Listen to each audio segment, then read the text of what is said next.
இந்திய கம்யூனிஸ்ட் கட்சியை தொடர்ந்து மார்க்சிஸ்ட் கம்யூனிஸ்ட் கட்சியினுடைய அலுவலகத்திலும் தற்போது தாவேகாவினுடைய இணை பொதுச் செயலாளர் சிடிஆர் நிர்மல்குமார் வந்திருக்கிறார். தொடர்ச்சியாக ஆதரவு தரக்கூடிய கட்சிகளை நேரில் சந்தித்து அவர்கள் ஆதரவு கோரக்கூடிய அந்த செய்திகளை தமிழக அரசியல் களத்தில் அடுத்தடுத்த திருப்பங்களுக்கான முக்கிய தகவல்களாக பார்த்துக் கொண்டிருக்கிறோம். தற்போது நம்மிடையே அரசியல் பிரிவு ஆசிரியர் தியாகச் செம்மல் இணைந்திருக்கிறார். அவரிடம் பேசலாம்.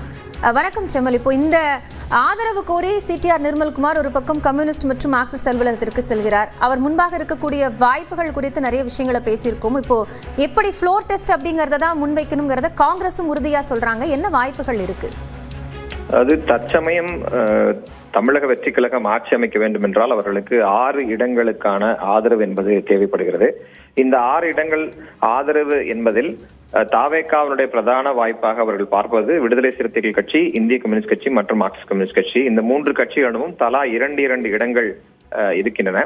இந்த 6 இடங்கள் கிடைத்தாலே அவர்களால் பெரும்பான்மை என்பதை நிரூபிக்க முடியும்.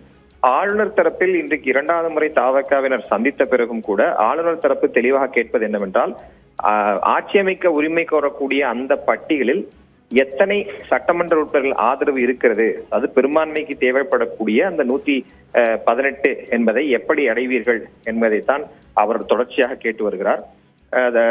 தாவேகா தலைவர் விஜய் 2 இடங்களில் போட்டியிட்டிருப்பதால் அவர் ஒரு இடத்தை ராஜினாமா செய்யும் போது அது 233 சட்டப்பேரவையோட எண்ணிக்கை குறையும். அப்போது 117 இடங்கள் தேவைப்படும்.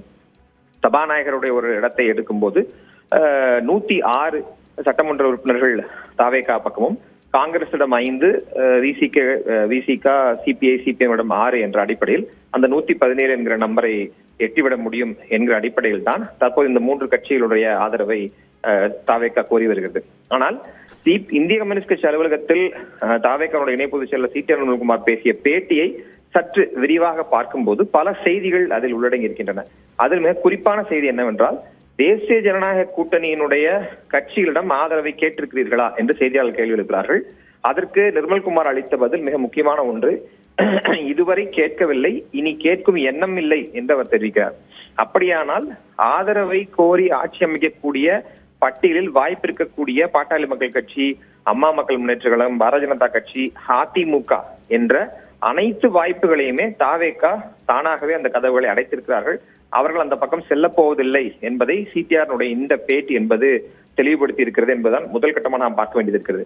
அப்படி தேசிய ஜனநாயக கூட்டணி ஆதரவை கோரும் எண்ணமும் இல்லை என்ற சிடிஆர் நிர்மல்குமாரின் பேட்டியை அடிப்படையாக வைத்து பார்க்கும்போது அவர்கள் முன் ஆட்சி அமைப்பதற்கு இருக்கக்கூடிய ஒரே வாய்ப்பு திராவிட முன்னேற்ற கழகத்தினுடைய கூட்டணி கட்சிகள். அதில் ஏற்கனவே காங்கிரஸ் கட்சி கூட்டணியை முடித்துவிட்டு தாவேகாவுக்கு ஆதரவு அளித்து விட்டன. இன்றைய மீதி இருக்கக்கூடிய கட்சிகளில் ஐயுஎம்எல் ஏற்கனவே நாங்கள் ஆதரவளிக்க போவதில்லை என்று தெளிவாக தெரிவித்து விட்டன. தேமுதிக தங்கள் நிலைப்பாட்டை இதுவரை அறிவிக்கவில்லை. மீதம் இருக்கக்கூடிய 3 கட்சிகளான விசிக, சிபிஐ, சிபிஎம் ஆகிய கட்சிகள் தான் தங்கள் ஆதரவை வழங்கினால் தாவேகாவால் ஆட்சி அமைக்க முடியும். அந்த நிலையில் தான் தற்போது ஏற்கனவே கடிதங்கள் எழுதப்பட்ட நிலையில் தற்போது நேரடியாகவே சென்று தாவேகாவுடைய முக்கிய நிர்வாகியாக இருக்கக்கூடிய சிடிஆர் நிர்மல்குமார் தங்கள் ஆதரவை கோருகிறார். இதற்கு முன்பு நடந்த அந்த டெவலப்மெண்ட்டை நம்ம ஒன்னா வச்சு பார்க்க வேண்டியது இருக்கு. இன்றைய தினம் காலையில் திராவிட முன்னேற்ற கழக தலைவர் மு.க. ஸ்டாலினை திருமாவளவன், சண்முகம் மற்றும் வீரபாண்டியன் ஆகியோர் சந்தித்து பேசியிருந்தார்கள்.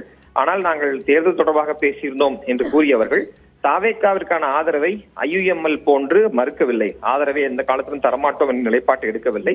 அவரவர் கட்சியினுடைய உயர்நிலை குழுக்கள், செயற்குழு மற்றும் நிர்வாக குழுவை கூட்டி முடிவெடுப்போம் என்றுதான் சொல்லியிருக்கிறார்கள். அதனால் அவர்கள் இதுவரை மறுக்கவில்லை.